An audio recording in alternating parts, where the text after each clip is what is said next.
उत्तराखंड के विधायकों को अब उत्तराखंड की भौगोलिक परिस्थितियों से घबराहट होने लगी है। उत्तराखंड के विधायक अब उत्तराखंड में ठंड से डरने लगे हैं। उत्तराखंड के विधायकों को अब उत्तराखंड में पहाड़ों की ओर जाना पसंद नहीं है। इसीलिए उत्तराखंड के विधायक ऐसे भी हैं जो गैरसैंण में सत्र नहीं चाहते, चाहे कांग्रेस हो या फिर दूसरी राजनीतिक पार्टियां, जिसमें भारतीय जनता पार्टी भी शामिल है। बताया जा रहा है कि कई विधायकों ने चिट्ठी लिखी है और ये कहा है कि गैरसैंण भराड़ीसैंण में सत्र ना कराएं। जिस प्रकार से हमारा अब बजट सत्र बहुत जल्द हम लोग लाने वाले हैं और सरकार की इच्छा है कि हम लोग उसे गैरसैंण में लाए, लेकिन इस दौरान कुछ माननीय विधायकों ने लिख के दिया है कि आगामी सत्र जो है वो गैरसैंण के बजाय देहरादून में हो। तो उसमें लगभग सभी दलों के लोग उसमें शामिल हैं।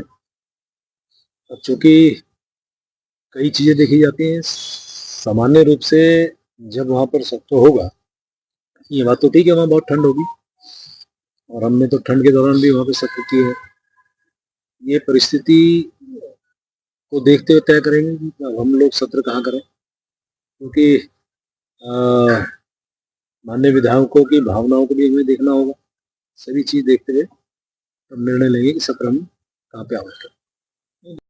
विधायकों की चिट्ठी के बाद सरकार मंथन और चिंतन में जुटी है। विधानसभा अध्यक्ष क्या फैसला लेंगी, इसको लेकर भी सवाल हैं। हालांकि जो सरकार चाहेगी वही फैसला होगा, लेकिन फिलहाल सियासत अब टोपी ट्रांसफर की भी हो रही है, यानी कि सरकार विधानसभा अध्यक्ष की ओर गेंद उछाल रही है और स्पीकर फिलहाल खामोश हैं। नहीं, सत्र तो हम करेंगे। ये अलग बात है कि कब ये सत्र वहां आउट होगा, और आप भी जानते हैं कि विधायकों के बिना सत्र कैसे होगा। विधायकों की भावनाओं को भी हमें दृष्टिगत रखना होगा। ठंड ये परिस्थिति हो सकती है, लेकिन सभी चीजों को मद्देनजर रखते हुए निर्णय सरकार आखिर लेगी। तो ठीक है, माननीय विधायकगण जो भी जिन्होंने अपनी भावनाएं व्यक्त की है, तो निश्चित रूप से सत्र तो विधायकों के आधार पर ही चलेगा ना। सारी बातों को ध्यान रखेंगे, अभी देखते हैं इसमें क्या निर्णय होगा। ठीक है, सरकार को बजट लाना है और पिछले बार जब बजट सत्र हुआ था तो वो गैरसैंण के भराड़ीसैंण में ही हुआ था, लेकिन इस बार अगर विधायक पहले ही डरे हुए हैं, सहमे हुए हैं, तो फिर ये बजट सत्र कहां होगा और कब होगा, इसको लेकर बहुत सारे सवाल उठ रहे हैं। और अब सरकार क्या करेगी, इस पर भी निगाहें हैं। हालांकि कांग्रेस के सीनियर विधायक ये जरूर कह रहे हैं कि सरकार जो फैसला लेगी वो मानेंगे, लेकिन चिट्ठी लिखने वाले कौन है ये अभी पता नहीं। कि अब बजट सत्र गैरसैंण में हो या देहरादून में हो, ये फैसला तो सरकार को लेना है। सरकार जो फैसला लेगी हम उसके लिए तैयार हैं। वो गैरसैंण में जो है बजट सत्र करना चाहती है, तो हम गैरसैंण जाने के लिए तैयार हैं। तैयार है तो बिल्कुल तैयार है। गैरसैंण को बीजेपी की सरकार ने ग्रीष्मकालीन राजधानी तो बना दिया, लेकिन वहां अभी भी सुविधाएं नहीं हैं। इसीलिए विधायकों को ठंड का डर सता रहा है और वो पहाड़ चढ़ना नहीं चाहते।